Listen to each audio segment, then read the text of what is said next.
RFP renewal. I got you.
We have an agenda. Roll with you? All right, let's roll.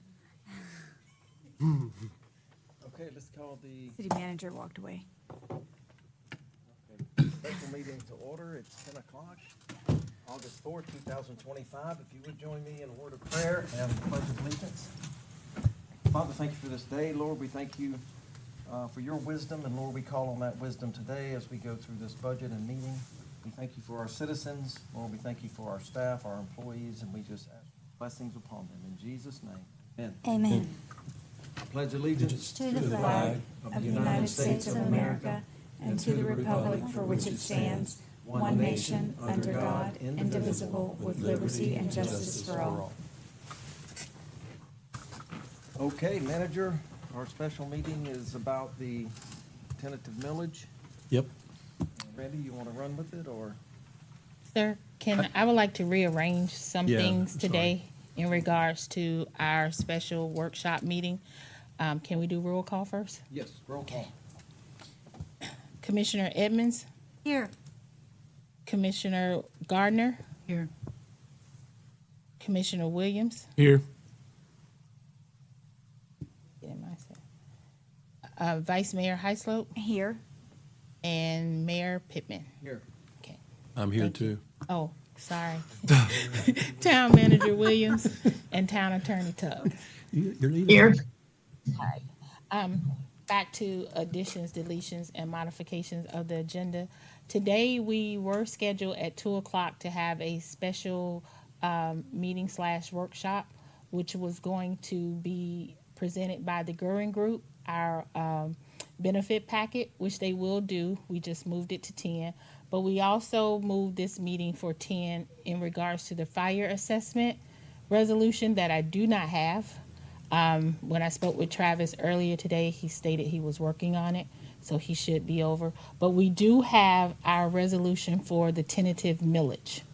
I have it here. I can read it into record if you all don't mind, but those are the changes that we do. The tentative millage rate for number one, if we'll listen to the Goering Group, that they can do the benefits packet presentation, and then by that time, if the fire chief is here to do the fire assessment. So that's the rearranging of our agenda. Okay. So if we can approve, someone can make a motion and second it to approve that agenda to roll like that, I would be greatly appreciated. So moved. Second.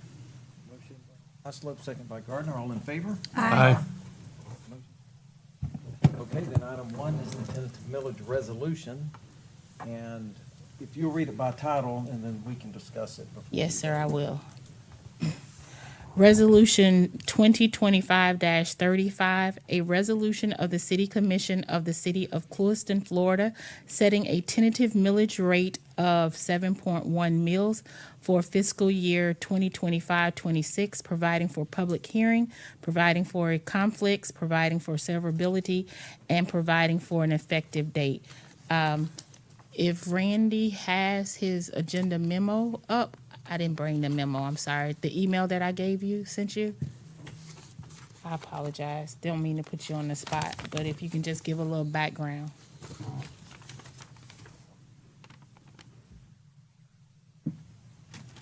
Okay, no problem. Francesca, could you go get me the agenda memo? So I can kind of roll through it since I kind of wrote it. She's going to get the agenda memo. What it is, we have, we spoke about the tentative millage. We have set it at 7.1. The rollback, I think, is 6,983. So we need that to be approved today so that it can go to the county. The county has to advertise it on the notices, trim notices that will be going out to the public by August 18th. And that's why they need that. August 18th, because we have the assessment that also needs to go to the property appraisal and be on the trim notice. We will be sending, having our tentative or first meeting at September the 10th instead of September the 4th, because we have to make sure that it has that 20-day notice for constituents to say what they want to say. And so our first tentative meeting will be September 10th at 5:01. And then our final budget hearing is scheduled for September 15th at 5:01. Think any other questions? Now is the time. Okay. Estimated rollback.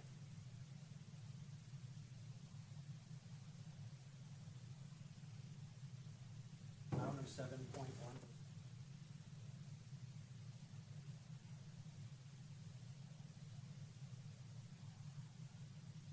I believe. So the 7.1 was just a number to the state. You can't go back. You can go down, but you can't go up. And so the 7.1 was nothing more than pulling a number that seemed on the high end if we went through everything and there was the possibility of the millage going up.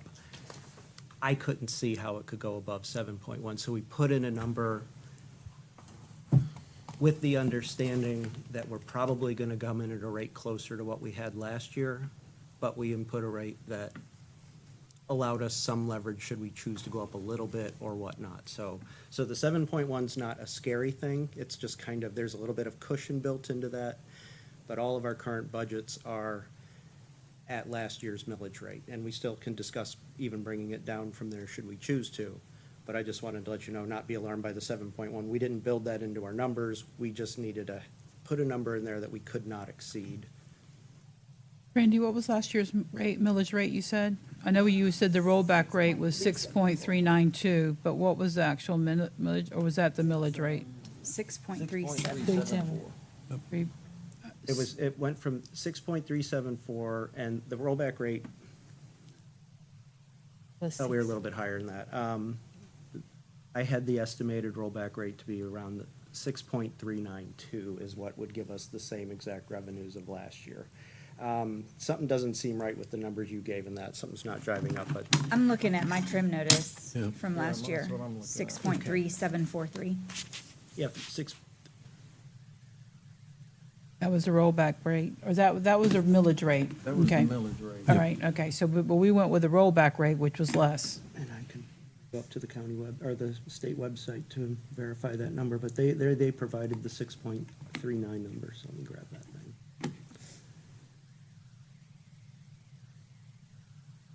Well, I'm gonna, as we're waiting on Randy, I'm gonna be honest with everybody, I don't want a cushion. The 7.0 to me is higher than what we've been at many years, and I know that we want it in there, but when we all get our trim notices and see that 7.01, it's going to create a false sense of that we're raising rates. Panic. Yeah. I agree. So I think that, if last year's rollback rate was 6.3743, and we're looking at that fire assessment, and we still have to make some decisions in regards to that, I don't see that we can, in my opinion, I'm not going to vote for anything that's higher than the last year's rollback rate. 5% over last year, over the current millage, would make it 6.693 rollback. Now, that's just simple math. That may not be your formula. But I agree, it's, yeah, we wouldn't be alarmed because we know how it works, but the citizens don't. And when if they see a 7.1, it's gonna cause us all to get a lot of phone calls we don't need. Yes. And, so, yeah, if you worked with the rollback rate in your numbers, creating the budget, then let's Okay. make sure we know what that number is. Prior year operating on the Florida website, 6.3743 would be the number, and that would replace the 7.1 in the resolution. What was it, Randy? 6.3743. That's the current rate today. Yes, that's the rate But that that's we were not all the charged rollback last rate. year. We want the rollback rate. Current year rollback rate. Current year rollback rate, line 16 on the OASIS, 6.3962.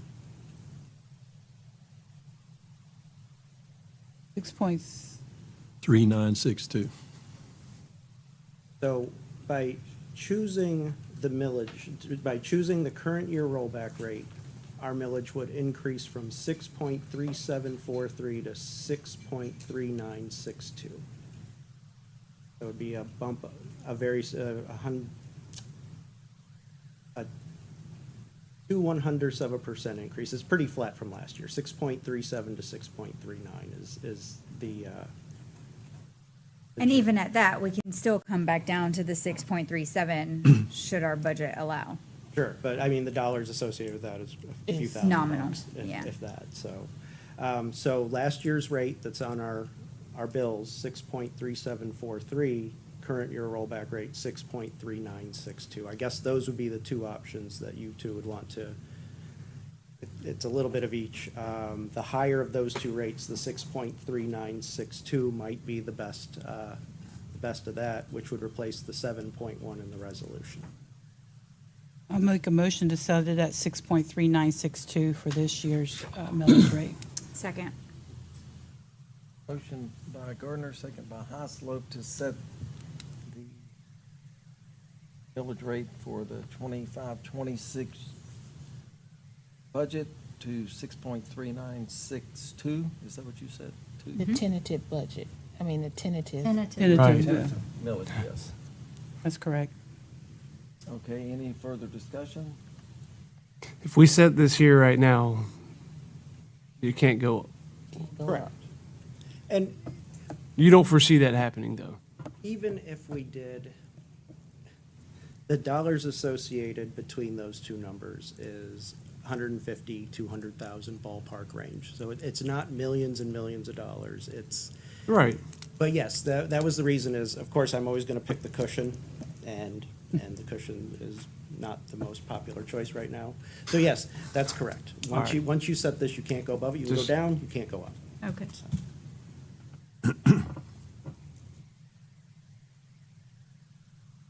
Looks like it's about $7,000.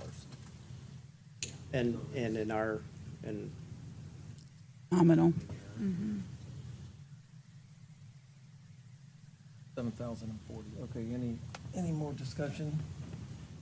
And I think it's a good idea because, number one, it forces us to get the pencil out and sharpen it again. yes.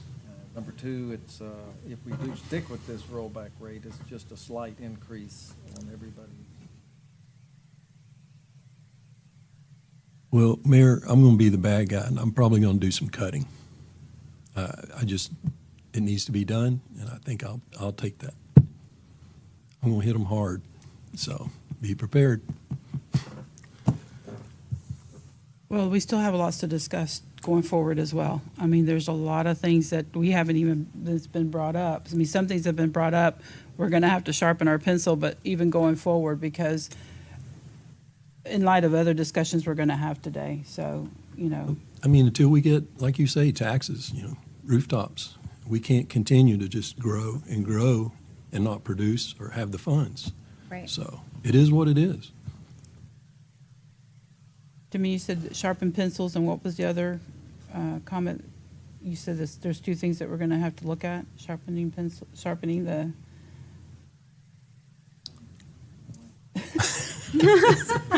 Sharpening the pencils, I'll go with I that. do that a lot. All right. Yeah, no, that's true. Okay, any further discussion? All in favor? Aye. Any opposed? Motion is unanimous. Okay. That sets the resolution for the tentative millage. That can go to the property appraiser now. And insurance? Yes, if we can please do, the Goering Group will give us the insurance, employees' benefits. That's on Zoom. Right there, they're coming up. Okay, I would rather than be here in person, but we will deal with what we have today, since we haven't ever met them yet personally. Oh, you want to physically meet them? Yeah, I want them standing at that podium, but Okay. today we'll have to go with what we have. Okay. Oh, they'll be here August 22nd.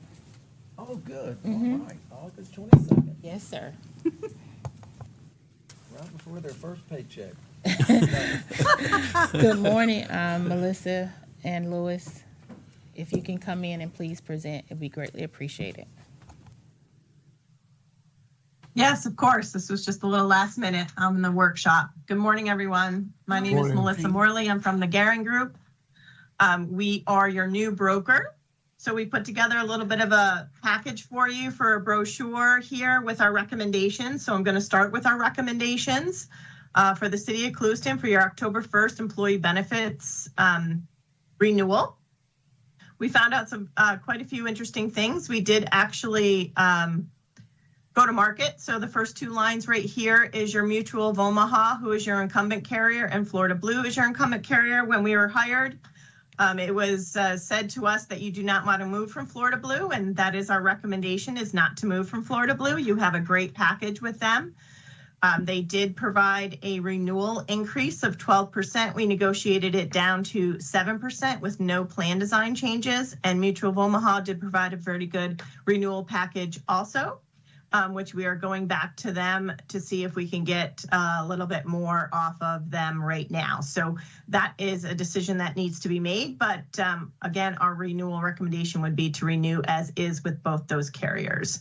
We went to FMIT, if you've heard of them. They are the Florida Municipal Trust that a lot of the cities are enrolled in for their medical plan.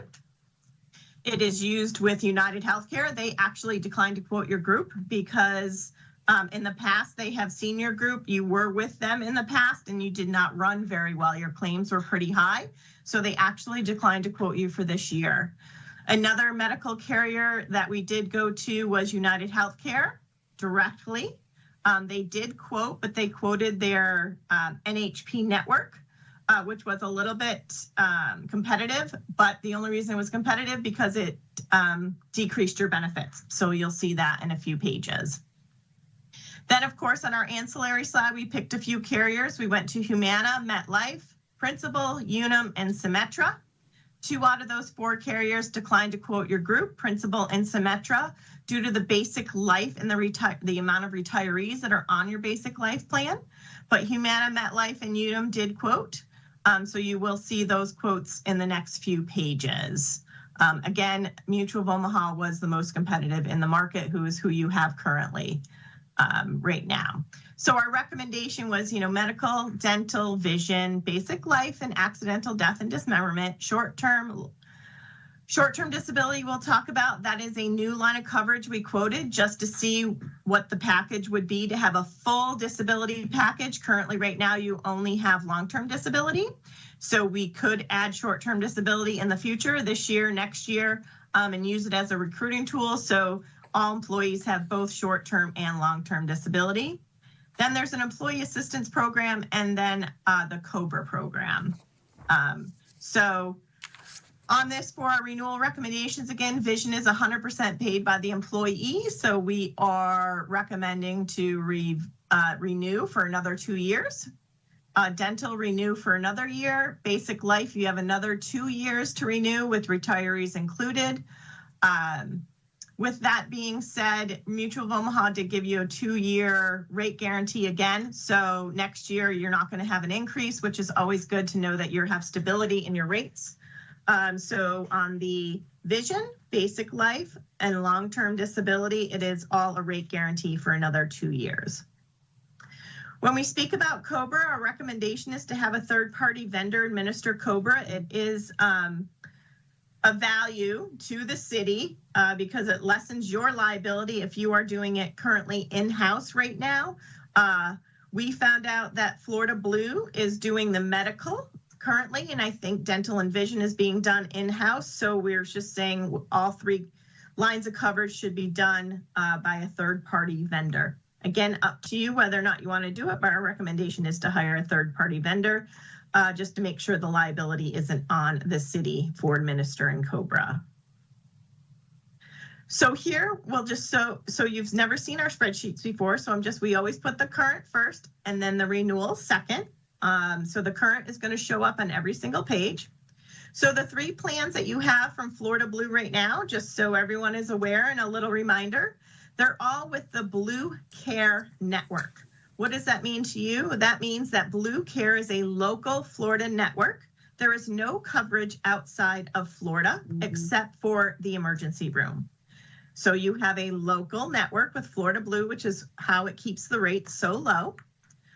Your current spend with 95 employees enrolled is about $1.2 million. Everything down in the gold here is your totals. So you have 3 plans, a low, a mid, and a high is what we've called them. They are very, very rich plans. And the reason we know they're very rich plans is you always look at this out-of-pocket maximum with a $4,000, $8,000 on the low, $3,500, $7,000 on the mid, and a $2,500 out-of-pocket maximum is very rich. This plan over here, the Blue Care 55 with no deductibles, a 20% coinsurance and a very low out-of-pocket max is a great plan for employees. It is, very, very rich. Similar to other municipalities, high plans, but they're actually all starting to move a little bit more towards this mid plan for their high plan, just because of the cost. So great that you could keep these 3 plans in place, no changes whatsoever for a 7% increase or a gross number of let's call it $86,000 or 1.3 million spend. Melissa, I have a question. Can you define rich plan for me? Rich plan is when you look at the out-of-pocket maximum. So $2,500 means that if any employee goes over $2,500, the insurance carrier picks up the bills after that. So honestly, one visit to the ER, when it's with a deductible and coinsurance, would make you hit that out-of-pocket maximum, and all of our medical benefits throughout the whole calendar year would be free. So your plan here with a rich plan means it's not a lot of cost coming out of employees' pockets when they go and get services. For instance, your primary care office visit is $10. A lot of $10 would, you would need 250 visits to the doctor to meet that $2,500 out-of-pocket maximum. Your specialist visit is $10. So most folks on this plan are probably never going to meet that $2,500 unless they have many overnight stays in the hospital, because that cost is only $250 per admission. So you need 10 stays in the hospital to make that out-of-pocket maximum at $2,500 for a single. And you said that other cities had this plan, rich plans as well? They do, but they're moving out of it because that no deductible and a low out-of-pocket maximum is not feasible anymore price-wise. You're still pretty good. You're not at the $1,000 mark for that plan. You're at $920 for a single. And your increase this year was 7%, negotiated down from the original 12.6. On average, what do you see other cities have as far as their plans? You mean from, if they're not a rich, very rich to rich plan, what do they usually have? Your $500 and your $1,000, this mid plan is usually a high plan. Your mid plan is usually a high plan or a rich plan. Okay, May I ask a question real quick? sure. And Of course, this is a workshop, so we have all questions, right? So this is as much as an education for you as it is for me to get to know, how much information you want me to share or need to educate or not need to educate or whatever, Okay, just to got get an idea of where you want to go in the future. Melissa, yeah, Wonderful. and the reason I asked is the board's primarily driving this, and this is Randy, Director of Finance.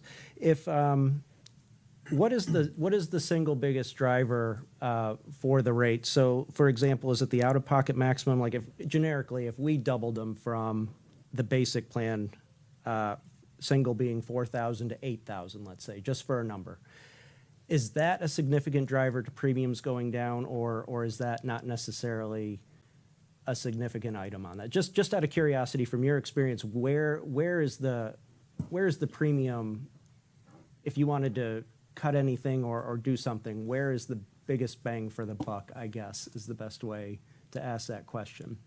Yep, it is the out-of-pocket maximum. That is a big driver, a proponent of your premium, along with what you're charging for prescription drugs. And Because pharmacy is the #1 spend right now inside a medical plan. And based on your experience, do you know, like I said, just generically, and I'm not proposing we do, but if the out-of-pocket for blue HMO 67 went from 4,000 to 8,000 for a single, do you have any guesses to say, yeah, that might drop it $100 a month or $10 a month? And if you don't have that, I get it. I'm just trying to get a feel for where those drivers might be, the cost drivers. Yeah, well, again, your plan, you don't have over 100 enrolled, so you're in what we call the mid-market, 51 to 99, and a lot of your driver of your cost is a piece of it is on your credibility, meaning your employees' risk, what their claims are, because Florida Blue is the only one who can see them. They don't even send them to us. We don't get your claims. We're trying to get them in the future to see where you are. They don't like to give up that information. So first off, so we can never see your claims. You're fully insured, less than 100 enrolled. They'll tell us the high cost claimants, and that is in your renewal, which you do have a few high cost claimants, which is a driver. But it's really your age, your average age of your employees. Your average age is much higher than other municipalities. And your male-female demographic, of course, and then plan design for that. So a doubling of the out-of-pocket max from 4 to 8, I don't know, but my guess would be, of 20 years of doing this, would be about 10% swing. So $878, 10%, $87. And I understand it's just a best guess, and so thank you. That's my best guess. Got it. And then usually, I'm sorry, I have another question, and you mentioned the prescription drug benefit. What do you normally see as the copay, and are our copays, I guess they're really low, $10 of doctor's visit?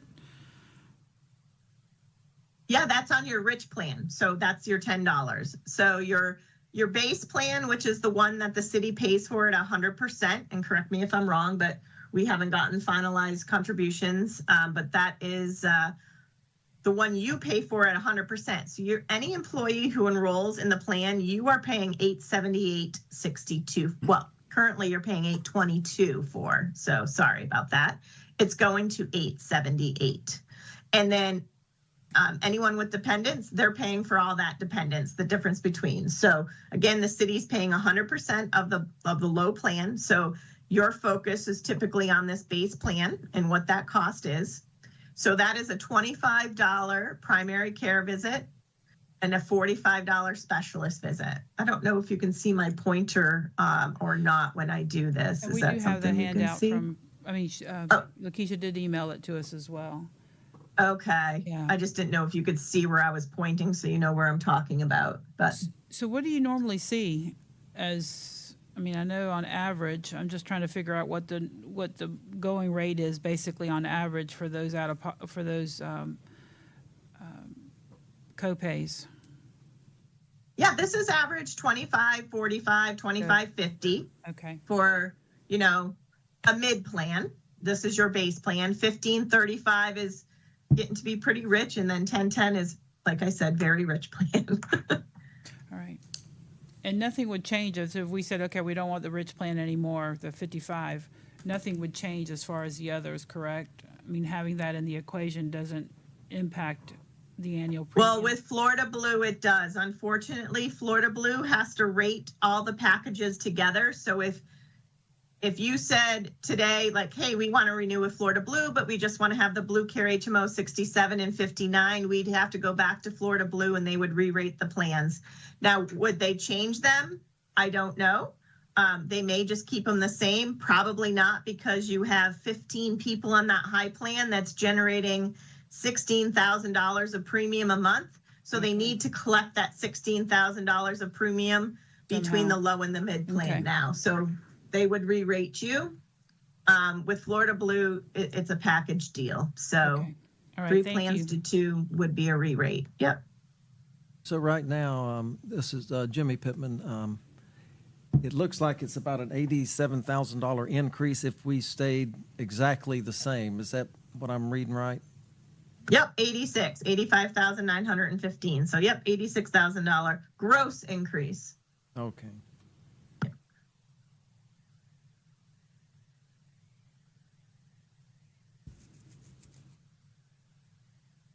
I don't know if it's on this chart, but is there a percentage of what the employee pays for each package? I have that information right here. Oh, you have it in there? Okay. To put something in front of you, I would just need to make a photocopy for the 5 of you. It's just the rates on what the employee versus the employer pays. I just need to go get that. Now, it is with last year's rates, so we would have a little bit of the premium, but we would Right. at least have the information. for Okay, what we're yeah, doing. just whenever. I mean, Can you it's, have, yeah, Yeah. can, I was gonna go make a few copies. of yeah, this. can you have somebody help you make copies? Yeah.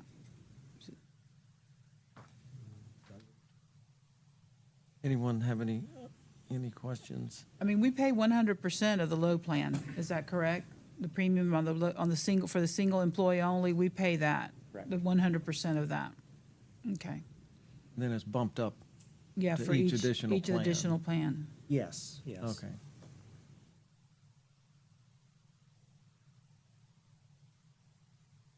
Well, for example, if on Plan 67, if you're a single, the city pays 100%. But if you're, let's say you're the employee plus the spouse, this past year, the city had paid, the employee paid 60% of the spouse's premium, and the city did pick up 40%.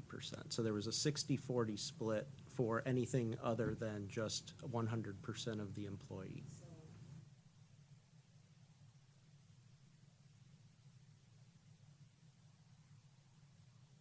And once you decide what Well, no, plans you're no, doing, the employee pays 60% of the difference. For the spouse and for the family. But what about a single employee who chooses the HMO 55? There's the HMO 55. Yeah, the difference of the premium. It's, Okay. for 55, which is the, 822 versus 894. the employee pays an additional $868 a month to get that buy up to the premium plan. Over the course, I'm sorry, per year, not per month. Oh, okay. Per year, I was sorry. like, dang. $72 per month. But $868 is the annual increase if the single employee I chose to see go up it. to the premium plan. So we need to add 7% to all these. Correct, these Right. are a part of it. And this sheet's kind of new to me too, I haven't had a chance to update any of these with the current numbers.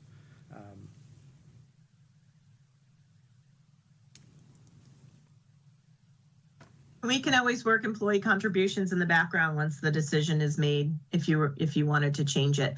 Typically, once the city pays 100% of the employee only, every plan from there is a buy-up. There's no split in spouses or families. There's no that 60-40. It is 100% pure buy-up. And it would, for some employees approximately, who are not on the single plan, what she's saying is, to where we do the additional contribution for, The microphone, are you? yeah, I don't Okay. know. It's more for you, I think. than- Yeah, no, but people want to know. We have, let's see, how many people are in the buy-up spouse? You would have approximately about 24 employees would see, if we went to what she's discussing to go to, 100%. zero contribution for the rest of the family. It could be significant. It could be as high as, for Plan 67, employee and family going to 0% city coverage the employee increase would be 14,500. We don't have very many people on the family plan. I see We that. have more like on, let's say, employee with kids. If the city went to zero, my best guess is with the estimates I put in, I had the premium at 10,560. I was pretty close, came in at 10,536. Employee plus spouse, where it became 100% buy-up for everything over the single, would be an additional 9,124 for the employee next year.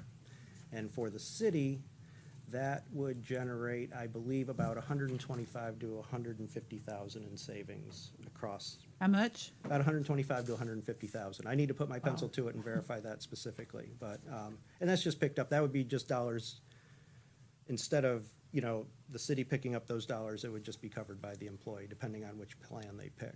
And, with that, if that becomes the options that we do, if we chose to do the zero, which is traditional, people may change their plans around. Many people might just drop back to single, what's covered, and figure out the family for something else. So we don't know how that part's gonna play out if we make a big change like that. We just don't know what people are gonna choose based on what the increase in cost might be. So on the load plan, the employee spouse, they're paying 60%. Yes, they're currently paying, the employee pays $5,447 annually on the employee spouse on the base 67 plan. And that would increase from 5,447 to, Okay, well, I'm not About meaning to cut you off. I'm just 9,124. interested in percentages right now because I think it would be too big of a hit to go from, if the employee's paying 60 to go to 100, I mean, that's pretty brutal. it is, but we've got to sharpen pencils. Well, no, and I agree, but I want to look at the percentages and then maybe discuss going maybe 5% more or 10%. I You have see what I'm saying? scenarios for So it's 60/40, 60/40. 70/30, 80/20, 90/10, and Okay, so you have 100/0. that for I us have as that well, ready. that we can get a copy of that? Yep. I can Okay, do that. all right. So Melissa, you were saying that on average, what you're seeing across the board is that it's 100% of the employee only, and then the employee picks up the cost for spouse, children, and family. Thanks. Yes, On we see average. that. Quite, Okay, thank you. yes, we see that quite often. Okay. And yes, I agree. Going from what you are now to that would be too much of a hit. Strategically, it should be like a 3-year plan so employees know, what the finance director has proposed, the 10%, and then the 10% again next year, and then maybe a 10% again next year. It's just a thought. And we can, and again, that was put together this morning very quickly because I also just recently received this, so I was trying to plug in something really quick to have something relevant to the conversation. And I can show you in a second how to read it as soon as my copy gets back from the photocopier. So, but the far right column is the, from the employee's point of view, what the increases would be on that Yeah, it'd be the far right column. Yeah, and for right now, I mean, this is a workshop, and so you're giving us the information to look at so that we can make a decision. It's Yeah. just Yeah, so comparisons, for you when know, we have just- more, but we can just Absolutely. finalize everything. Because it is, I mean, it is a cost, but also when I look at it, that we have, 4, 8, 18, 19, 20, 21 employees, and even including the commission that maybe have spousal coverage or family coverage. It's a small number compared to the total number of employees that we have here. Yeah, okay. And the fact is that is it's rich because we're subsidizing that insurance cost where the majority of the employees, when I look at this, are in the employee-only column. And they're not getting the extra benefit. And there's all kinds of options to consider. 100%, I believe, came to, let's say, 10,700. And, maybe the city decides, just to make it easy, 10,000 per employee. That way, everybody's got a little bit of skin in the game. To where even at the base plan, for the year, if it's, the annual is about, what, 10,878, let's say, or whatever, with our increase. If you made it, the benefit 10,000 per employee, every employee would have at least a little bit of skin in the game, $20 a paycheck, something like that. And if you chose the higher, and that way it's kind of we're all in it together. So we can come up with any kind of scenario you want to maintain 100% of the single base plan coverage or a flat dollar amount and then work it in with the percentages. I don't think I'm running into any legal issues when I say that. Maybe Melissa knows better. I don't know if there's any nuances with benefits law that would preclude us from doing that, but I don't think so. So we can look at it how any different kind of ways you want to. It's pretty easy to put the spreadsheets together and get the numbers for them.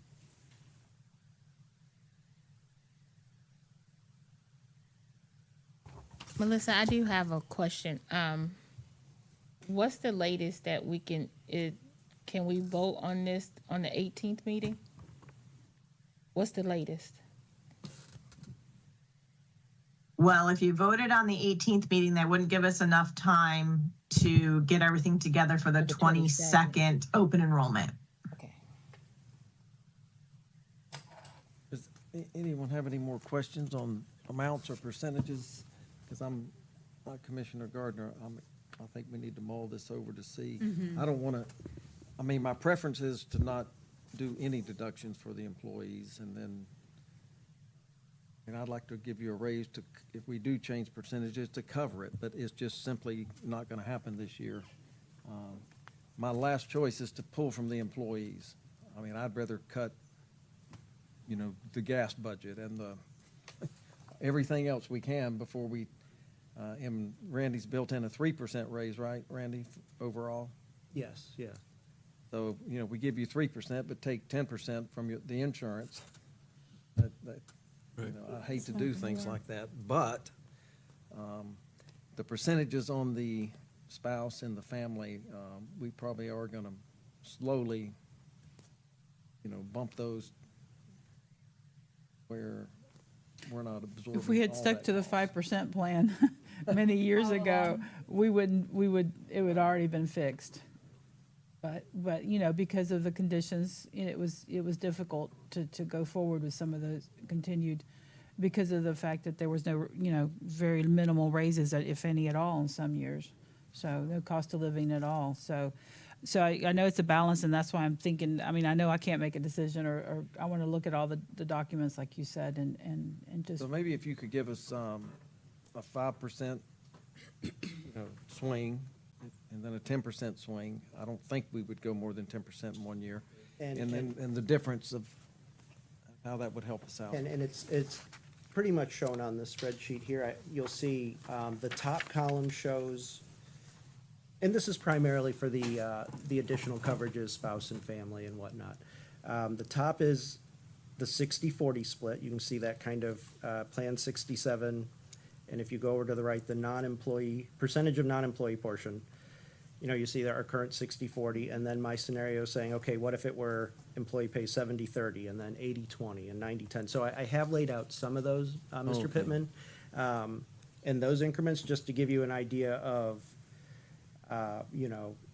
where that would go. And then the final two columns over there is the current employee contribution, second to last column, and then the proposed employee contribution, depending on which one of these scenarios, whether you, the 60, 40, 70, 30 or whatnot. So I tried to put something quickly that was relevant, and we can always fine tune it. My numbers are a few dollars off over here on the premium. It was my best guess. Like I said, I think I was off about 14 bucks on total premium, my guess versus what we got on the Can screen. I ask you a question, just to double check? The proposed employee increase column on the end? Yes. That's in addition to the current employee contribution? Well, for example, yeah, like Okay. Plan 67 employee spouse at the very bottom in the bottom corner. I know that one because it's mine. You know, the current contribution, 5,447. If we went to 100% and 0%, it would go from 5,400 to the contribution to 9,100 would be the employee contribution. So in that example, on the It's extreme, 100%. going to Okay. 100%. All right. 70/30, you just go down and you can see, you know, So at 70/30, it looks like the employee saves money. Because we go from 54.47 to 47.53? No, it's, And we're at you had that 60/40, so they're, No, right now, well- they're contributing, Mr. Pittman, there were calculation problems in the prior year to where the plans didn't all meet the 60/40 requirement. There were some wonky things that happened in some of the other columns that I'm trying to correct Okay. this year that are carry forward. So it wasn't, well, just taking it was, the top tier there, the proposed employee increase right now is 32.96, but if you go 70/30, it's 47.53, a difference of $121 a year. That's 1,500. Wait, I might have calculated that wrong. Oh, I see what you're saying. I'm sorry, $121 a month. It would be if we would just went 10%. Just on that one, if we went from 60/40 to 70/30, it would cost the employee $121 a month, more than they're paying now. For That's what it employee looks and like. spouse. for employee and spouse, they're Yeah. currently paying 5,447, and they would pay an additional 4,753 for the 10% increase. That's what I was, So it's- the increase would be, you know, the total amount the employee would be responsible for would be $10,200. So no, they're currently paying 5,447, they're going to pay 5,447 plus 4,753. So that number's actually about $400 a month higher, somewhere-ish. okay. And I'm trying to do math in my head very quickly, so I don't know if Yeah. that. No, that 400 answered my question, thank Yeah, you. So, no, the proposed one, the last column is the true increase. It's, there are no decreases over there. Oh, okay, so I subtracted from two. So sorry about, yeah, the yellow column shows what the employee portion, you know, the employee pays annually over and above the 10,560 that the city pays, so, and I'd rather just maybe not take up her time for this discussion as far as how it works, but yeah, our increases are over here on the far column.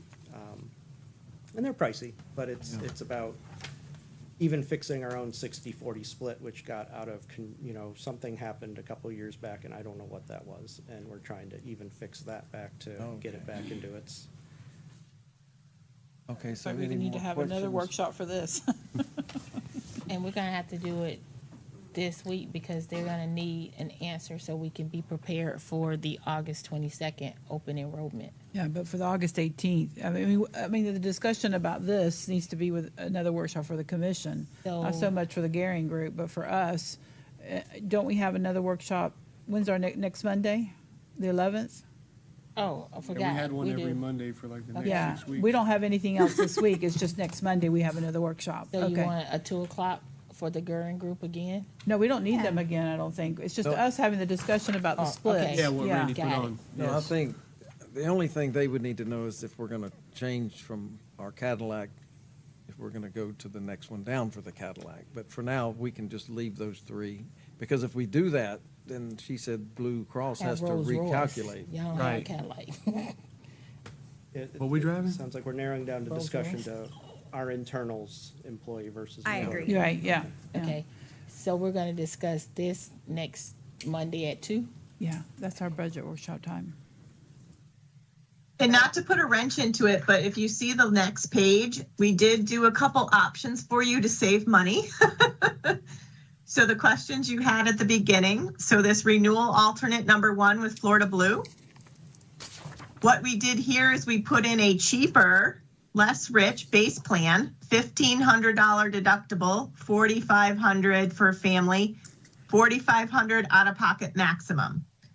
So we did change the plan design to get you down to a total gross increase of $52,664 or a 4% increase. Got it.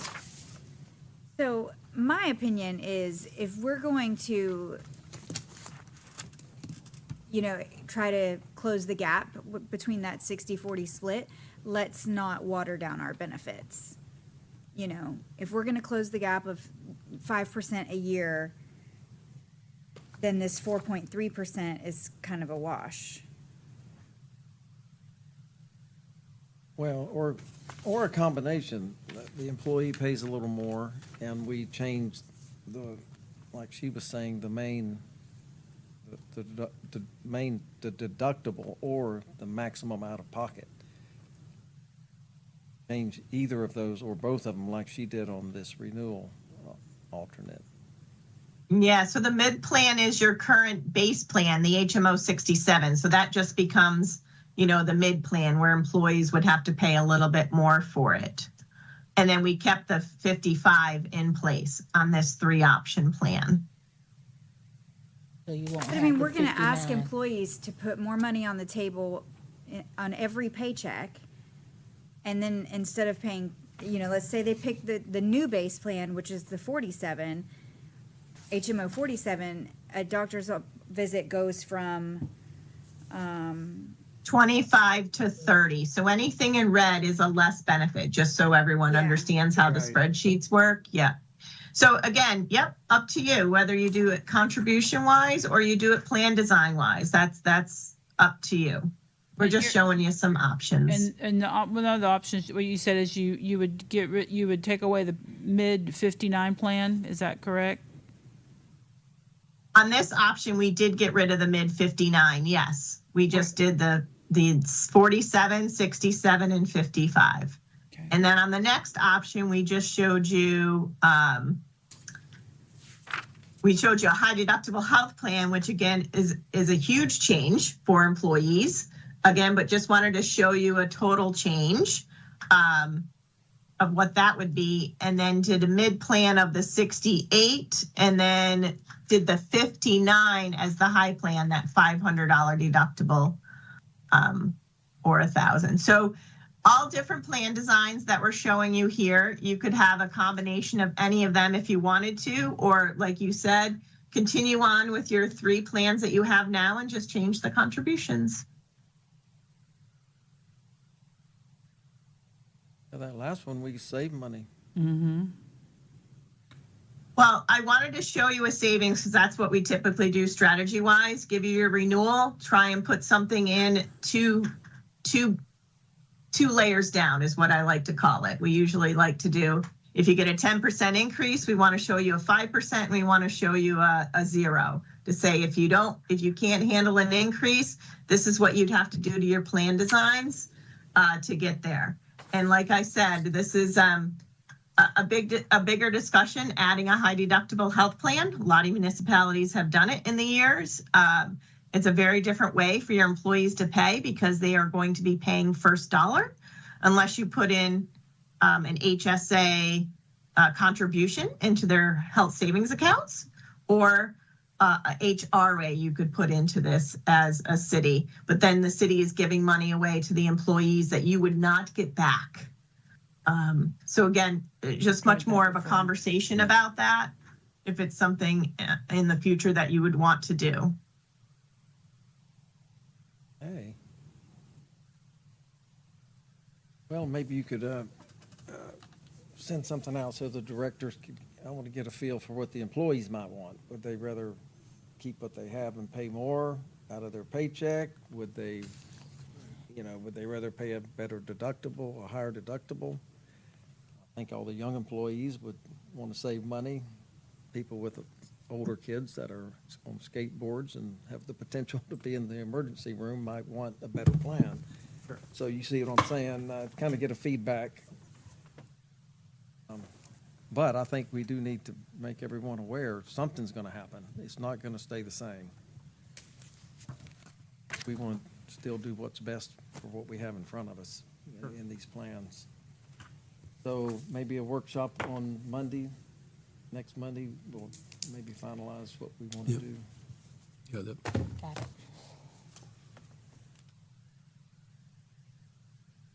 Departments on Monday, but It's gonna be at 2:00 because we're gonna have to, it's gonna be a special meeting after the workshop special meeting, because you all gonna have to let me know which, that you wanna do, so you're gonna have to vote on it, so I can give it to Melissa, and everything can be done for the open enrollment on August 22nd. That would give them more, give everybody more time if we decided on the 11th versus the 18th. Yes. Okay, Yes. okay. We create a beautiful booklet for you that does take about a week to create and get through all the changes and reviews. So yeah, we do like to have that cushion before open enrollment so we can have that booklet printed and for when we come and do the presentation in front of the employees. okay, and if we have questions for you, Melissa, can we get in contact with her directly before our next workshop if we need her? I will send you all their information. Yes, that'd be great. Would love the questions. Okay, anything else from Melissa or the Gary group? All right. Thank you. thanks. Okay, so should I go through the rest of the presentation or no? Yeah. I mean, I'm just wondering. So You're talking about the there's dental nothing and the really- vision, I mean, it's not changing that much. No, It's not changing Yeah. much, Melissa. So I'm going to give them your contact information. If they have questions, they can call you this week. And then Monday, I'm scheduled to have it on the agenda so that they can vote. And then we'll contact you and see where we can go from there. Yeah, well, the workshop's gonna have lots of discussion because we've got to hammer it out before we vote. Well, I'm guessing you wanted to go through some of the other insurance companies, but I'm thinking for our area, the Blue Cross is it.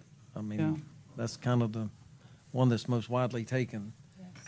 Or We've Yes. tried to go to United Healthcare. other ones before, and it didn't work out. But I'm open if that, I think she wanted to talk to you about your ancillary, which is your short-term, long-term dental, vision, and basic life. well, our recommendation is to renew everything as is, but just wanted to bring to your attention, we did quote short-term disability, again, just if that, but it sounds like you're trying to save money, so adding an employer-paid benefit may not be the year for that. So we can just move on. We don't need to talk about it. But again, just want to let you know that we did quote it out. It is about a $15,000 premium a year. So that to add short-term disability with your current carrier of Mutual of Omaha, it would cost the city about $15,634. So, and again, short-term disability is that 90 days when you are first, you get sick or you get injured. Let's say you have to have a knee replacement and you need to be out. That's what short-term disability is. It replaces your income up to 12 weeks before long-term disability would come into play. And typically, cities have such a generous paid time off policy or sick time that most employees have a bank that they use this for. But again, just wanted to bring it to your attention that there is none in place currently at Clewiston. So if that's something you want to think about in the future, you now know what the cost would be. I have a question. Do we still offer Aflac? Is that still? Yes, ma'am. I know that the employees that were interested had the short-term disability through Aflac. Is that? Yes, Aflac is, Aflac is being offered, and it's actually what we're enhancing the plans for October 1 with a group policy, meaning there's going to be no change in cost. It's always going to stay exactly the same, of course, except for anything that's age banded. And there is no medical underwriting. So if they do take a policy like cancer, critical illness, short-term disability, there's no medical underwriting where they can get denied coverage. So we're enhancing that for October 1. So we're very excited about that for the new. Okay. Thank you, Melissa. Yep. And then lastly, I spoke a little bit about COBRA, because this would be the other thing to mention to you would be making sure that COBRA is being done with the city of Clewiston. So everyone's getting their COBRA notice for medical, dental, and vision. And to use a third-party administrator for that. There is a cost. I did mention that Upswing is probably the best bet right now for you, because it's a $40 minimum or 75 cents, which everybody's 75 cents for COBRA. It's not a huge amount of money. So your annual premium is about $828, but it does provide peace of mind to the city for less liability. And I know Kaylee is your attorney, and she probably would agree with me about making sure it's being done by a third-party vendor and correctly and on time, et cetera. I think for that annual premium amount that you're quoting us, the Upswing is well worth it. Yes, thank you. Yes, exactly. So for the third-party COBRA administration, it'd be $828 a year. Correct? Yes, for 92 employees. That's what we have right now as your benefit eligible. Full-time is 92. If that goes up, obviously it goes up by 75 cents per person. Yeah. Yeah, I've dealt with COBRA before, so I think it's a good idea from the liability because of the timing of everything that you have to get sent out. Yes, and we work with Upswing a lot. So. And then that's it. If that's the only things I wanted to really point out. I think you understand you have an employee assistance program. You did have an employee assistance program. You had two. You had one that Mutual of Omaha gives you for free, and then you had a second one that you paid for, which has now been canceled due to non-payment. So I'm assuming you decided you didn't want to pay for it anymore. And I'll just, if that's the case, I'll just let that carrier know that they're called ESI, Employee Assistance Program. What happened, Melissa, is they just sent it to me, so we just found out about the one, and I told her to hold off until we spoke with you all, and we were supposed to come back. We didn't even know we had that EAP. Well, if we didn't know about it and we hadn't been using it, I would say that we stay with the Mutual of Omaha, which is included with the basic life benefit for an EAP. I didn't say it hadn't been used. Okay. The new group was not aware of it. They had old employees that was on the policy as contact. Okay. We just discovered it. But you don't know if it's been used. No, so I asked her, would she could please hold off until we got more information, because I wanted to make sure that it was two different plans and we were not getting the same benefit from the EAP here than them. It's ESI. So now that we know that it is two different things and they cover some things of trauma, as Melissa was telling me, that this EAP plan does not cover. So the question is, do you all want to keep it? So there is just a little bit. So typically when you buy a standalone EAP program, I'm just going to give you, the 10,000 foot view here. So the free program that you get from Mutual of Omaha is basically very employee centric. They get counseling visits for free. They get legal advice for free, financial planning. There's webinars they can take. And then they do provide trauma resources if something were to happen, let's say, a death, at the city. You could call the EAP and you could bring in counselors on site. You'll get charged for them. Usually it's $250. And that's exactly what ESI is charging. They offer that for $250 per hour on site. But the one thing that the ESI program does do, and I don't know how much you use this again on the HR side, is they have administrative referrals. The current plan does, the Mutual of Omaha Free Plan does not. And this is typically why cities buy an EAP program, is for that administrative referrals. In case you have behavior issues with employees, this is when you can send them to a referral for maybe rehab or group counseling or behavioral counseling, management referrals, pretty much supervisor referrals for that. That is included in the ESI portion. So that is the biggest difference. Okay. Well, maybe we can have a recommendation for next Monday's workshop from HR on, that's my opinion, because I would think if we didn't know about it and had been using it, then we're paying a premium that we haven't been taking advantage. Let me clarify. When I say we didn't know about it, I mean Randy, Ashley, and I. It came in a few weeks ago, and then I went and did some research because it came to me and saying, you owe us this. And I'm like, I don't even know who you are, because it came to me. So as I was researching it, that's when she kind of explained what it was, because we were not the contact people. It was other previous employees that was the contact people. Okay. So that's when I say we did not. But I would have thought somebody would have heard about it if somebody was using it. Yeah, no, I'm not aware of anybody needing the services. Yeah. Yeah, I was gonna say, how long was it canceled for before we I figured think it it out? just may have been canceled maybe a week ago. Because I was like, They just canceled it July, and the policy was effective 12/1. It's a 12/1 renewal, just so you know. I don't know how or why it got on a 12/1 schedule, but it's a 12/1 renewal. So it was active up until July 16th. Melissa, could they give us like a number of employees that have called it in the last 2 years? Just a number? We don't want to know, but if it's been used or not used? Yes, they should be able to. They should be able to send us some reporting. Okay. See what's going on. Name of the company is ESI? ESI.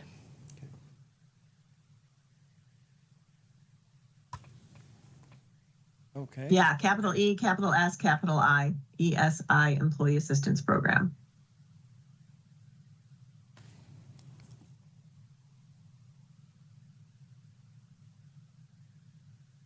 So that is it on my end. Any benefit questions, we are happy to answer. I know Louis didn't get a chance to speak here, but he is part of your team. I know we went through this when we presented to you about when you were changing brokers. So Louis is here with me also. So we would be your team at the Garing Group office, along with two others, Carol and Jen. And we are also very happy to report where we are putting in Employee Navigator and online enrollment system, just so everyone knows. So this year you are going to have an online enrollment system, no paper. Every person at Clewiston is going to have to go on to a computer and enroll, or their phone, for enrollment. And we will be pushing that out on open enrollment when we start planning that August 22nd. We will be there in person. We will bring computers if people need to enroll, and there will be enrollment counselors on site also to help people enroll. Now, will you offer that service throughout the year if we have trouble enrolling? Yes, so enrollment counselors, yep, we're always here for everybody throughout the year, for new hires. It does end up being pretty simple. We have the directions all written in that employee benefits highlights booklet we were talking about. So it'll always be written down. And we as in Garing Group are actually providing that to the city of Clewiston for free also. Okay. Now, hang on 1 minute. Natasha, you have something about insurance. Hi, Natasha Hayes, Library Director. With AFLAC, have we ever looked, and I mentioned it in the past couple of years, my previous employer, we had all-state benefits instead of AFLAC, and the coverages were much better, and the benefits coming back to the employee was better, such as like critical illness or the cancer plans. So I wanted to see, did we get any information from them, or how do we obtain a quote from I think it was through American Heritage, but it was called Allstate Benefits. You heard of that, Melissa? Yes, Allstate is a competitor of Aflac. Okay. I guess I've always just heard of Aflac because of its reputation, you know, and I don't know, in the past, I think we did have American Heritage. There was a gentleman that used to come to City Hall and to all the businesses in town. But for some reason, years ago, it was changed. I'm not sure what the issue was, or American Heritage quit covering the area. I don't remember. But I'm sure that the Garing Group has probably looked at that and options, since you've given us other options as well. Okay, I appreciate that, because when I did the side-by-side comparison, because I was able to still carry the coverage once I left Glades County School Board, and just the payouts what the employee had to pay out as far as coverage and what they were, say, for a hospital stay. Or my child breaks her leg and needs a wheelchair. You know, I believe the benefits coming back are $50 or $75 from Allstate, or from Aflac, and it's $500 is paid back to the employee through Allstate. So it was just the benefits that we received back, so Okay. I was just spreading that. Well, thank you. Yeah, we'll check it. Thank you. Can you do that, Melissa? Well, we just enhanced the plans to the Aflac group benefits, but that takes about 3 weeks. So that would not be able to be in place for 10-1 to compare Allstate to the Aflac plans, but it could change that date or do it for next year. Right, okay. Sure. Okay. Well, now that you're enhancing the Aflac to a group plan, I think that'll make a difference as well. You probably get richer benefits with that. Yes, the richer benefit is definitely the no underwriting. I don't know about the reimbursement levels. Okay. Between a wheelchair under Aflac and a wheelchair under Allstate. So, but that is something we could do for 10/1/27 or 6. I'm getting ahead of myself. Okay. Okay, any more questions for Melissa? Thanks, Melissa. Well, we appreciate it Thank very you. much. Okay, we'll see you. Oh, well, I won't see you next week because we don't need to be there, but okay, great. Okay. Any questions, let us know. I'll put it in my calendar though, in case you call me during your 2:00 session to be free. How's that? Well, thank you so Thank much. Perfect. Thank you. Okay, Thank you. Have a great day. you too. Bye. Bye.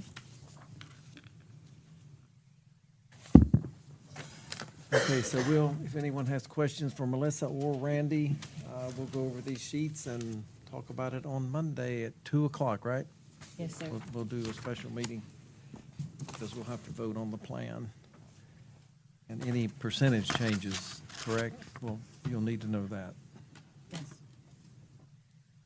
Okay, with that, we'll go to item 3 on the agenda, which is the fire assessment.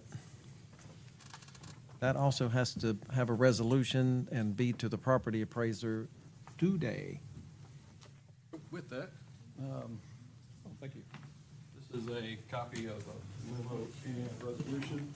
It does not have, because it's hot off the press, the resolution number is not on it yet, so the clerk will have to sign one. The clerk has one assigned. It just need to be done correctly. Thank you. Thank you. Sir? Yes, thank you.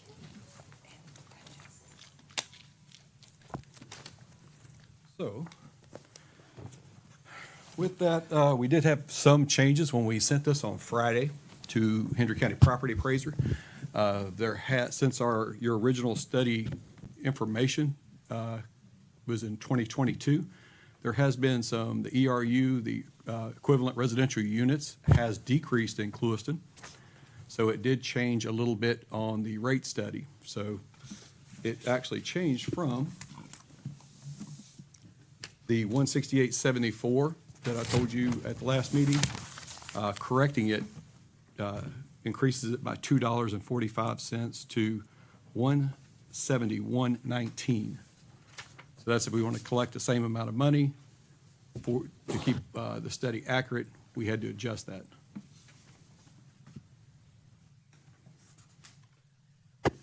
You'll find a resolution there.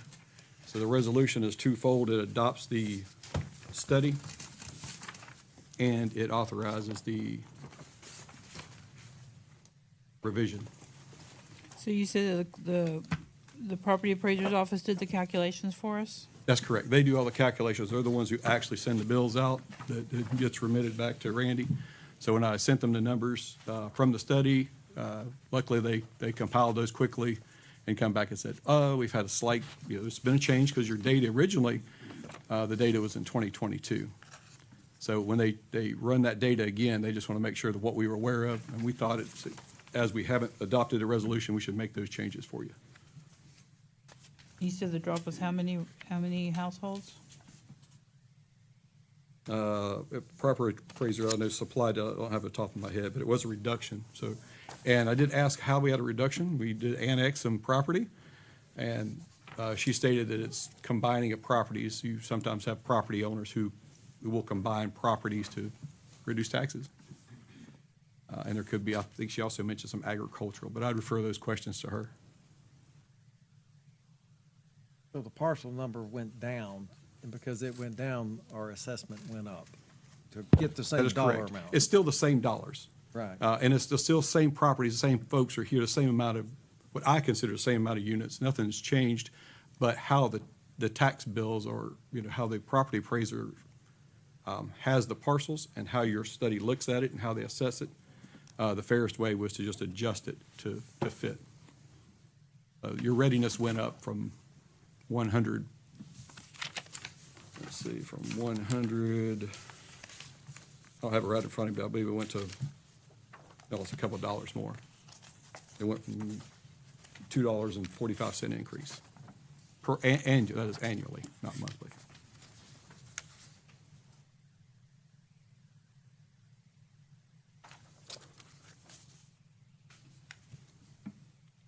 So what resolution number is this? 2025-36? 34?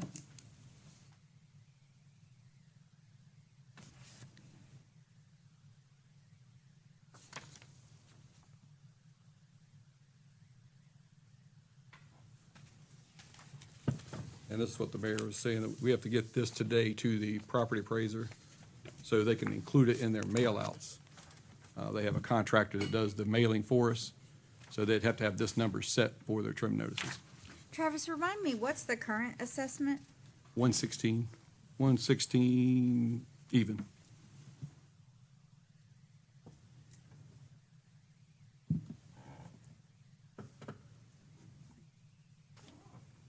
And that money that's generated for the 116, is that on here? Yeah, the 116, in your old packet, I don't think it's in this one, but Okay. I know, I didn't bring that, and I'm yeah, the so mad. 116 generated, I think Randy could tell, so 355 comes to mind, but don't quote me on that, it's in that range. So, and without, just to recap, without raising this, you'd have to have general fund support in the amount of a little over $200,000.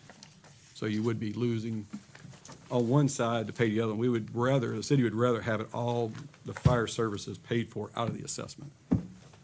And we did that because we were gonna drop the millage to compensate for that. That was the original plan when we first started talking about this, because it wasn't gonna be coming out of the general fund at all. That was my note, not yours. That is correct. That was the discussion at the time. Your memory is correct. Yeah, the full assessment from the 116 netted 393,902, so 394. Okay, and the 171 is netting how much? And the 171 is back to the original amount of the 577. Let's pull it up here.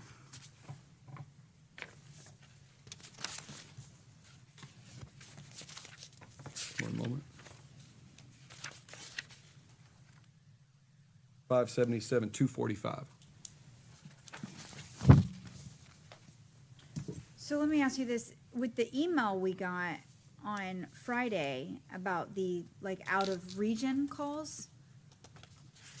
Out of area. Out of area? Okay, yeah. there you go, out of area calls? Out of your interlocal agreement. Yeah, if we billed for those, would that not help offset some of this assessment that we need? Sure, it could. And me and the manager have been talking about that. We're going to be back before you in the next couple of months, I would think, with a new interlocal. something I think the county and both cities would be very happy with, so. We all want to do the same job. We just want to make sure that we're not Yeah. one city or the county, we're all pulling on the same rope. We just make sure it's equitable for everyone. But I mean, for myself, as someone who sits up here, who doesn't work for Montura, doesn't work for Pioneer, and doesn't work for Glades County, I have a hard time coming to terms with raising the assessment on the people who live in Clewiston to benefit the people who live in Montura, Pioneer, and Glades County. Does that make sense? Like, I just have a hard time. Right, and Making that work with my head. And this study that we're moving to, now keep in mind, and let's be, I understand exactly what you're talking Okay. about. We do have costs, those costs are real costs, and we're gonna talk about how to get that back. But raising it to this study did not include that. This is what what your study went back, this is what you should be collecting to operate the department as you have it today. So. But the department, came as we in- have it today, is servicing regions. It is, that only we're because not we're supposed efficient. to. So did we come in, and we're actually over on I some spoke with budget the items. Administrator Friday, county administrator, and we're going to work on the interlocal agreement. That's going to be entered in there. So, Right, so just to keep in mind, the assessment that you're putting on your residents today is just from the study of covering just the city limits. So even though we have spent money out there, we're due money back, or we're gonna address that. This study, we're not raising rates to pay for that out-of-service area. Now, But I mean- that doesn't mean there's not a cost. I think we're playing with numbers.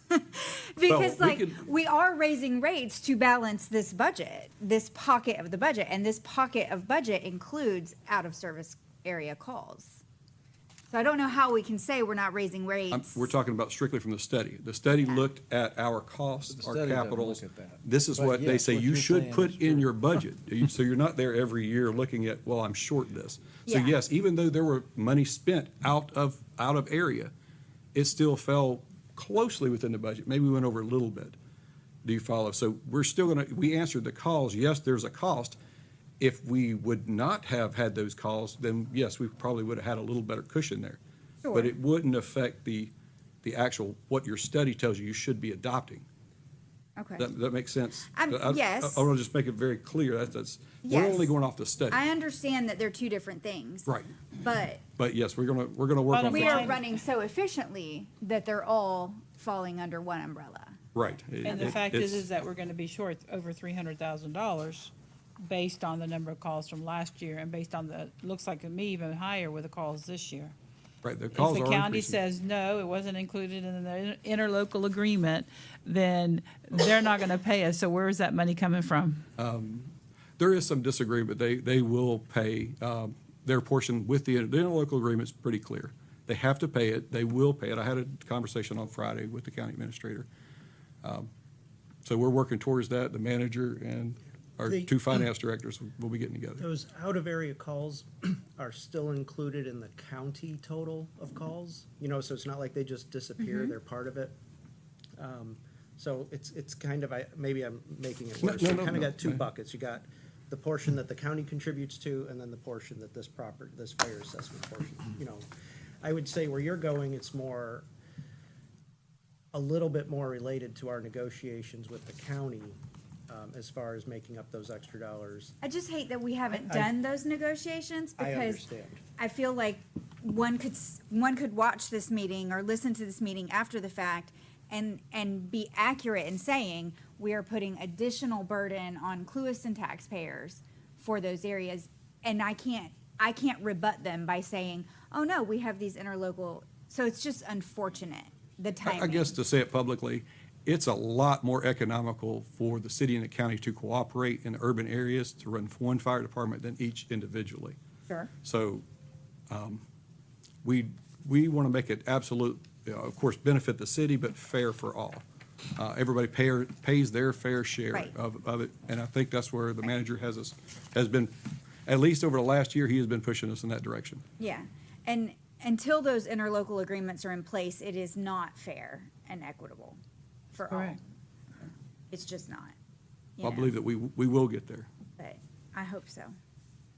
But going on your same vein of fair and equitable, I'm going back to what we originally said when we first had that study in 2022, and we looked at it, we were gonna lower the millage because we were assessing a higher we were saying, it's an assessment, but it's a tax, okay? It's a tax. It's moving it from one It's a bucket tax. to So another. so we didn't reduce the millage that year. We went with a rollback rate last year, and here we are in the same situation. Now we're going up on the assessment tax, basically, and we're keeping the millage at the rollback rate, but it's still an added tax that we're going up on. Right. So, and we're $300,000 right now. I'm hearing y'all saying the county's gonna pay, but they don't have to pay. I would disagree. I think they have to pay legally. They would have to. And you, as a board, could always say you didn't want to provide service to the county anymore. I wouldn't recommend that. I think your costs would skyrocket. Then we're And I like think the counties way would more too. in the hole. But yeah, you would spend more on your fire service, I think you do your PD. In most cities and most counties, you find that your police department is a little bit cheaper than your fire department.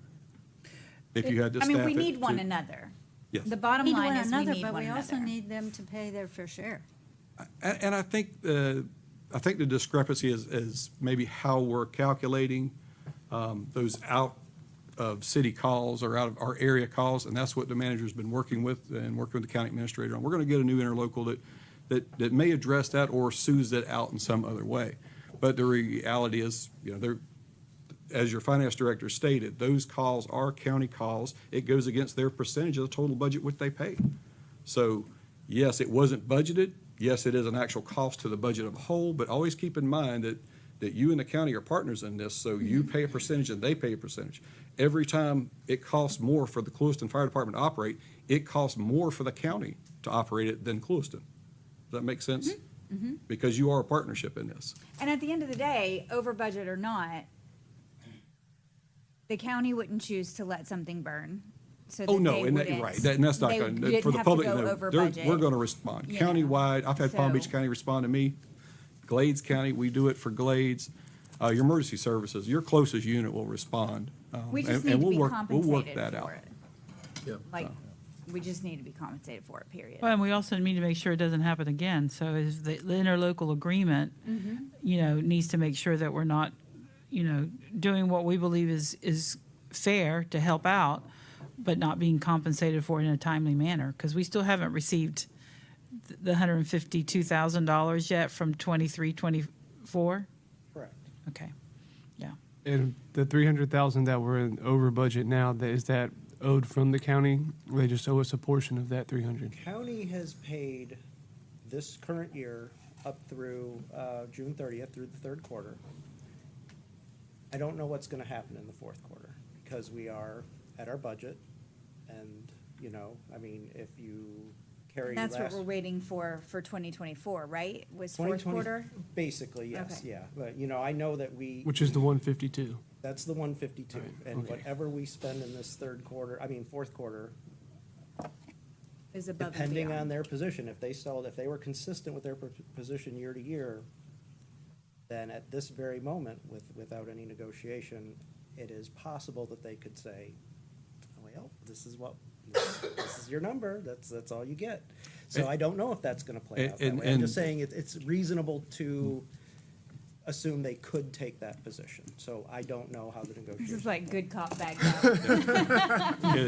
It's going to resolve itself. And I've given them proposals they didn't like. I was like, let's The increase guy's just a about money. flat, pay 75%, we'll be out of your hair. Just cover 75%, and they're And they just like, said No, we No. want 100. The interlocal agreement No, we is like 50 50 clear. better. You have an agreement, you have a legal binding agreement that you share in the cost of the operation of the fire department, based on a rolling average of every 5 years. If there is a surplus, you share in that surplus and you give it back to the entities to put back in your accounts. If it's an overage, and typically that's what happens, there's an overage, at the end of the year, an audit is done, and that audit, the overages will be split based upon the percentages of that budget year. Right. every prior year, they've honored that. Yeah, This is it- new. So the- this is where. Can it we is. get a copy of that? Yes. Absolutely. Okay. Yeah. Let me ask you But something now. soon to that be we just- revised on it. I Good just point. have a question. I mean, I know, what is it, the percentage the county pays us for what we do right now in the current interlocal agreement? 52%? Approximately 52% right now. Right. but They're it's a not rolling- gonna, it's they're not- gonna it's not pay a us fixed- 100% of the calls out of area.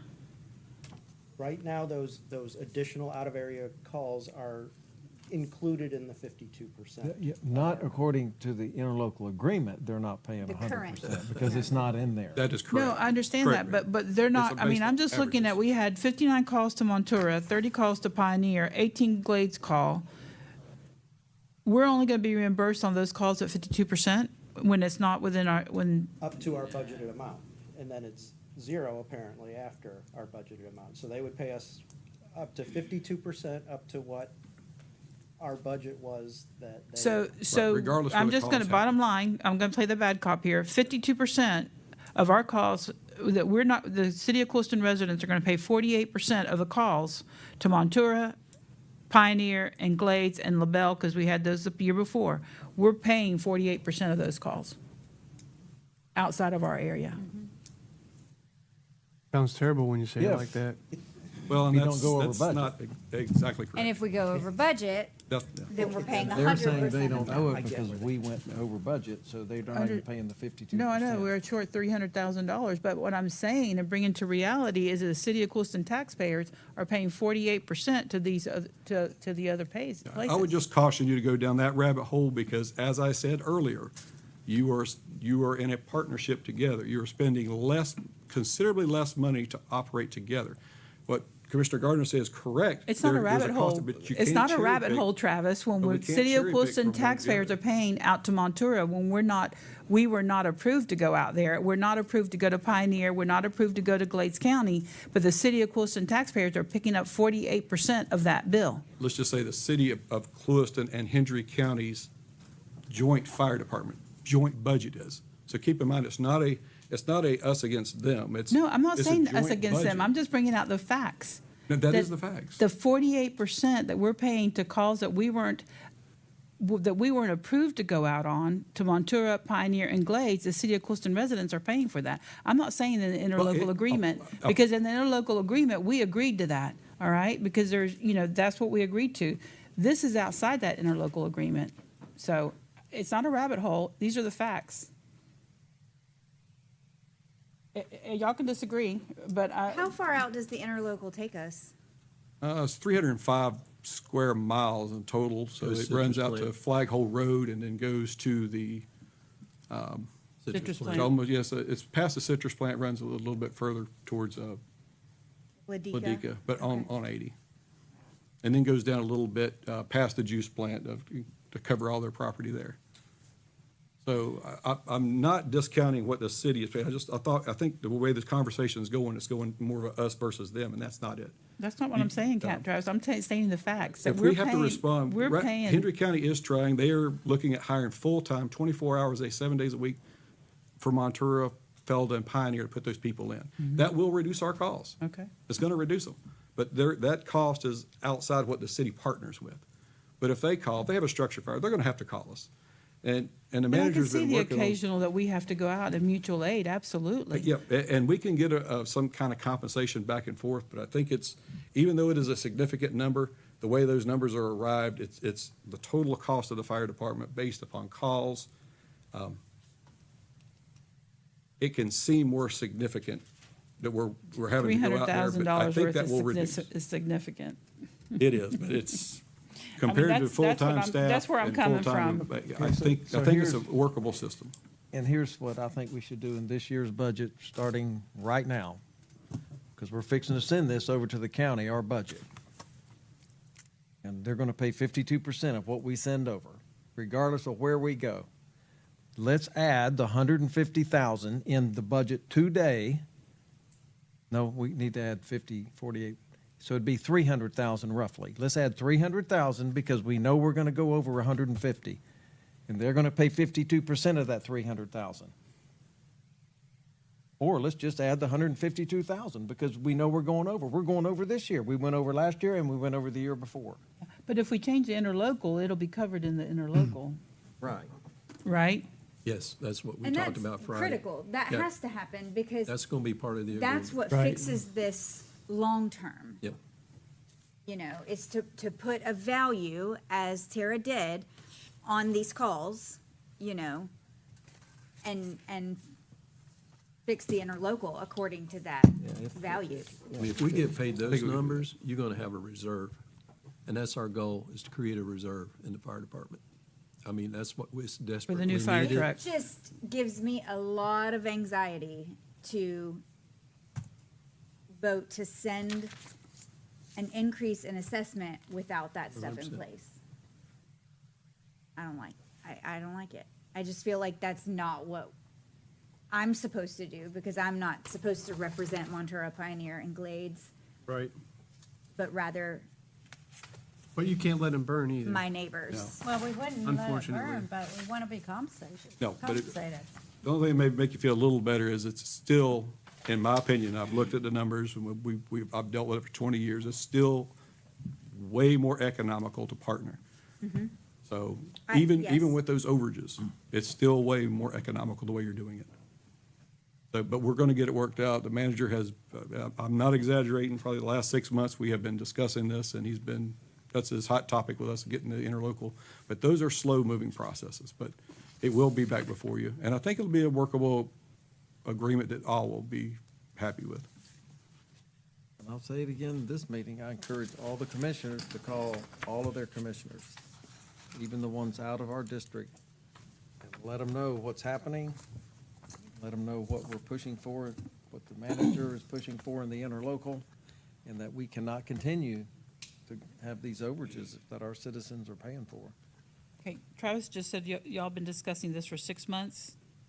So with your knowledge of all of this, what is your recommendation on, Oh, it is where we get paid, compensated for those areas. okay, I mean, that's huge for us. And again, if they can't handle it, then, and if we're having to go, I mean, we're gonna save the people or the homes or whatever, but we gotta be compensated. We can't take 67 calls in one area that's growing. right, so in your Faster than conversation. we are. Right, yeah, so your conversation with them, That's my conversation with them. that they're gonna, because we did in good faith, we responded, the 300,000 is gonna be paid to the city of Yep. Clewiston.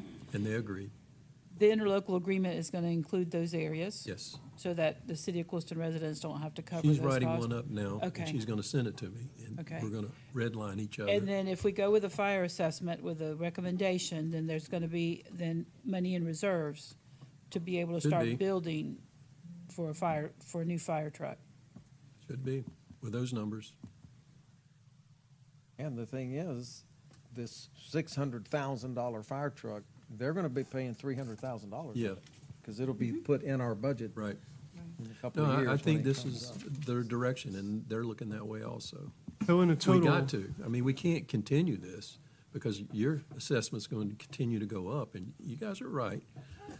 We're paying for, your citizens are paying. Well, I said all So- those three things because I want to make sure, I realize that we have to fund the fire department. I don't want to subsidize the outside entities without the county reimbursing us. But also, Jimmy mentioned earlier about sharpening pencils. No, And we it's have something to. that even though if we go with the assessment, I still think that we have to look at sharpening the pencil on some of this stuff. Well, I'm definitely know. going to be the bad guy. I Okay, mean, there's a lot of stuff that's going to be all cut. right, so- And like I said, always, you're going to have to support me, because you're going to, it's going to be, as you see, I got attacked when we discussed the budget, and it is what it is, and that's okay. It doesn't bother me at all, as long as you got my back. Okay, well, and then the fourth thing I'll add is that we always looked at lowering the millage with the assessment. Here it is, the assessment's going up again, and we still haven't lowered the millage to offset this fire assessment. So when we talk about sharpening pencils, we're gonna have to do it on Monday or later on as we discuss it. We still have to, I believe it's right for the city of Clewiston residents. The only other thing I'll add, When- commissioners, is what we're asking for here. We will be back again. We want to do another study that actually takes into consideration the county area in which we cover. This study is just the city limits. And when we did this, after we went through the numbers, we realized it left out a big portion. So we're going to redo that study. And with your permission, of course, we can redo that study, and let's look at it at the whole area. And I think that will give the county some comfort that where they need to be in their MSBU, because you have your fire assessment, they have their MSBU. It was also set on old data. So with you raising this, which I think you need to do if you don't want to have general fund support, raise it to this, and then authorize the manager to have a study in the future, in the near future, to what does it cost for the whole area? So is the county going to do a new study? Now they're gonna look at us to do it. We administer the fire department, so Yeah, the but county they're- would not do But it's that gonna study. change their, It would change It's their changing area. their It would area. not, let's be clear, it would not change their assessment outside of the city of Clewiston Fire Department area. The study would only be inclusive of the area of which your interlocal agreement covers. And we did not do that. And when I've talked to my colleagues in the fire service, the study should have been done that well, way. can we talk to Jennifer about Yeah, that? I just made a note. Okay, all right. Yep, so that would, I think, help everyone out because Mm-hmm. it would give them a better funding mechanism as well. I think they know the same thing we know. It's much more economical together. So, And that study, if we ever do it, that needs to be under the fire department budget. And it would be. That's where it would, so they would pay their percentage of that. Well, and I that's what I don't was think, gonna say. I don't know that it's fair to say that the general fund has to just like automatically take a hit if we don't approve this, because if we're gonna talk about sharpening pencils, that doesn't just happen in the library or on the golf course. It happens in the fire department too, you know? There's not a lot of sharpening when they're. I on- agree. on- I on went through volunteers. your numbers and I told Danny I didn't see anything that I felt like was outrageous.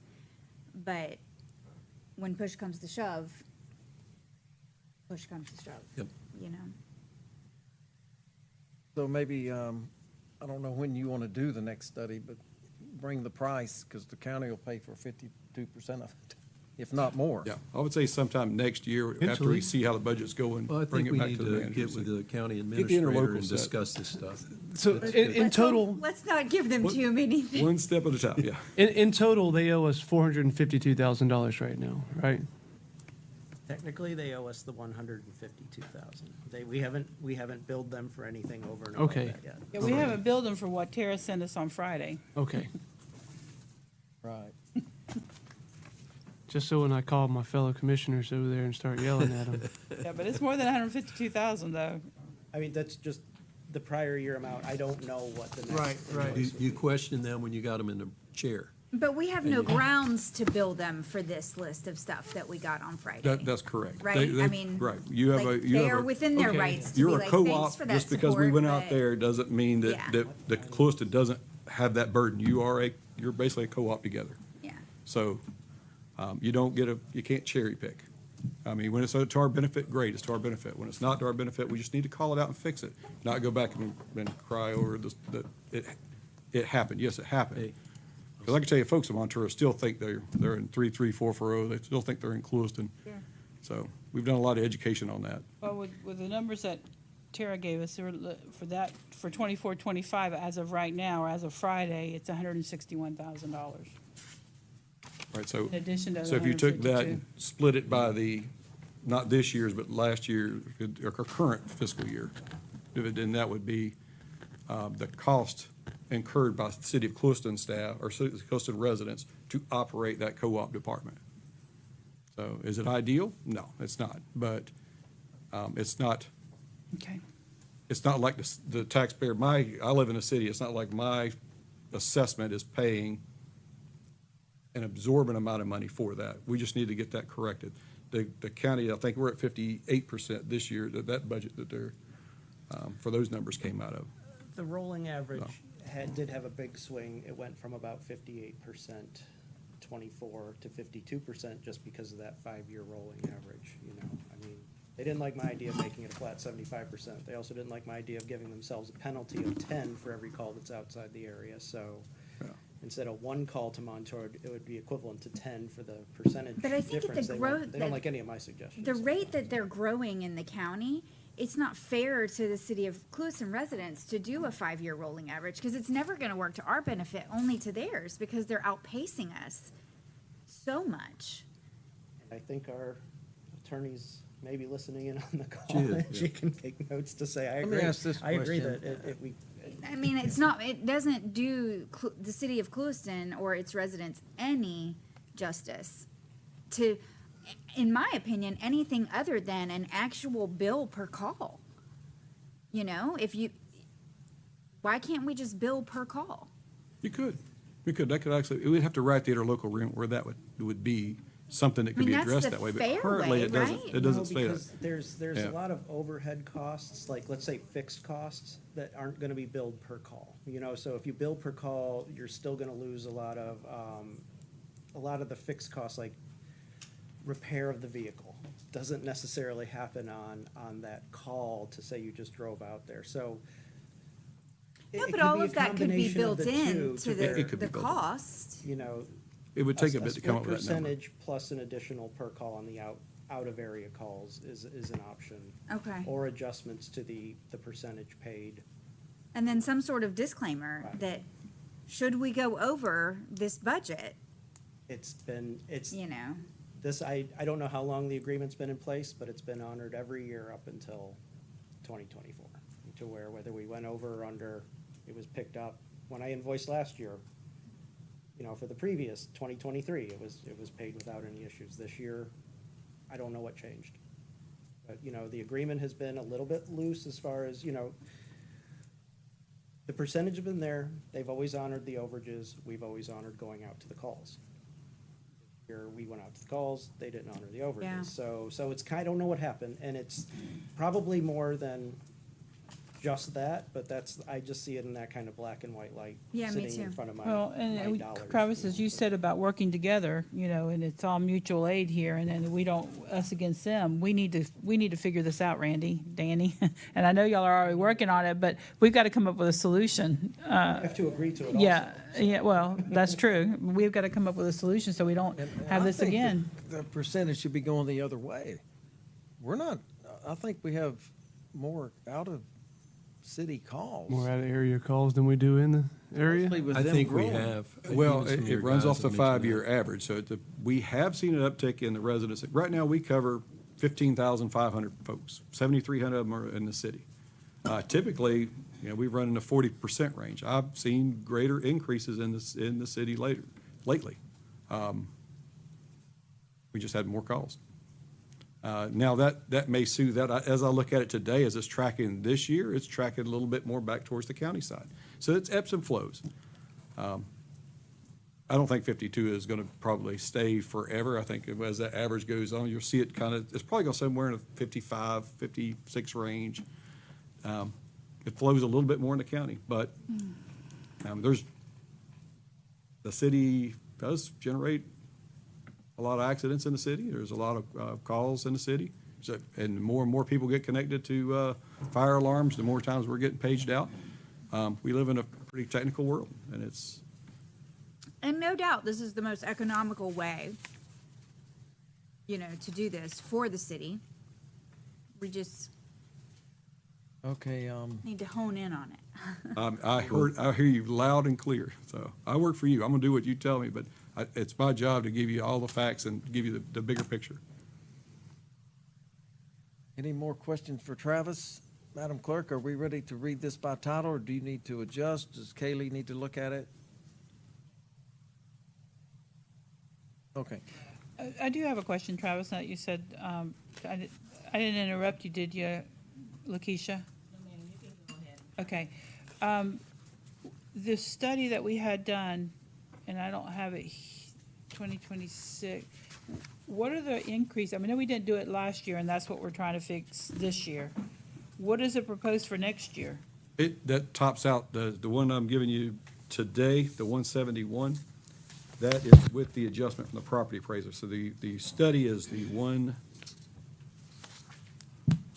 168.74. So we Right. should have done that last year, but we tried to keep the cost down. That didn't really work. Trying to stay within that 393, and that was the instruction for the fire department, stay within that, so we didn't have to pull out of general fund. And we knew that wasn't realistic, but we did try, and it's not gonna work. So we are a little bit behind, so I'm glad for the property appraiser, I'll say that publicly, I'm glad the property appraiser caught that, hey, those ERU reduction, even though it's just $2.45 per unit, I'll take them to put it in that fund. And just remind everybody, when money goes into that assessment fund, that, it can only be used for the fire department. That cannot be used somewhere else. It's the same with the county MSBU. So those funds are locked for that specific purpose. So when you budget these things, and if we don't use all that money, that money is left in there for next year. So you build that reserve that the manager was talking about, and our finance director. You get those year after year dollars we hope to see. And that study that'll bring you, hopefully next year, or not too many more months following that, that you'll be able to pick from a suite to say, where do you want to be? You know, what do you want to look at? How much do you want to put in the cushion? Because the mayor is not incorrect, that the costs of operating have gone exponential. I'm not exaggerating to say it's exponential. We just paid $1.4 million for a truck, for a ladder truck. Now, we got that funded through appropriations, but those are drying up. You've got 2 trucks that are over 20 years old right now. We're going to replace them. You know, I just put $10,000 unbudgeted money into the engine. It happens with older vehicles. So that 600 number Mayor, is probably going to be closer to 750, 800,000 for just what you have sitting in there right now to replace it identically. Not going up to what we talked about, Cadillac plans. We're talking about just a basic platformed mid-mount custom pumper. You're probably looking at 750. Okay, No so equipment. Go ahead. So we do need to So what does the build that. plan tell us for next year? Because I don't see it on here. No, it's just, that's where it stops at that. That's the maximum that you can entertain today to go up is to 171, so you're Okay, locked at but that. what is the what did the study show for, was it 3 years that they gave Right, us? this plan, good question. This plan was, even in August of '24, when they did this plan, it would expire in '28. So the 27, 28, you would already need a new one. Because they do, looking at this, that it was a short-term plan. But just, you want to have small increments. And the next plan may honestly be the same. It may go out 5 years, but they don't like looking too far in the future. So it doesn't say it per se, but it does say for fiscal year 2027, it shows a total cost of 572, 543, which with Correct. They're in- adopting the 171 is going to put us over that amount. Correct. The way this plan was, On the if you average of look at the total 577. cost, yeah, it goes up and above. But I think when they studied this plan, they were anticipating growth. So if you get more residential units, then of course that builds up. But as Commissioner Gardner was saying, we haven't seen a lot of growth in the city. We have PUDs over 1,500 units that are ready to go as far as your planning, your PUD. If they break ground, then great. And that kind of took into when they studied this, they took into consideration all your PUDs that you have already approved, and it shows those rooftops. And the land is there, and it's been platted, or not platted, excuse me, it's been zoned for those PUDs and those units. So even though you have a conservancy reservation on all those rooftops, they're not being built, but they could be. But the plan was anticipating some new growth that we're not seeing.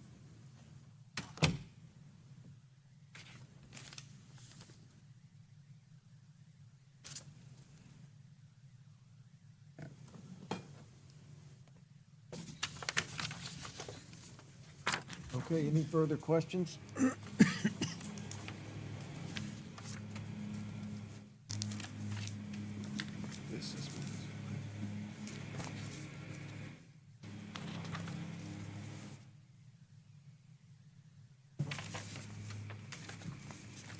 You want us to approve it based on any wording corrections and review by the attorney? Would that be okay, or you want to take a break and do it after everybody's had a chance to, meaning our attorney and,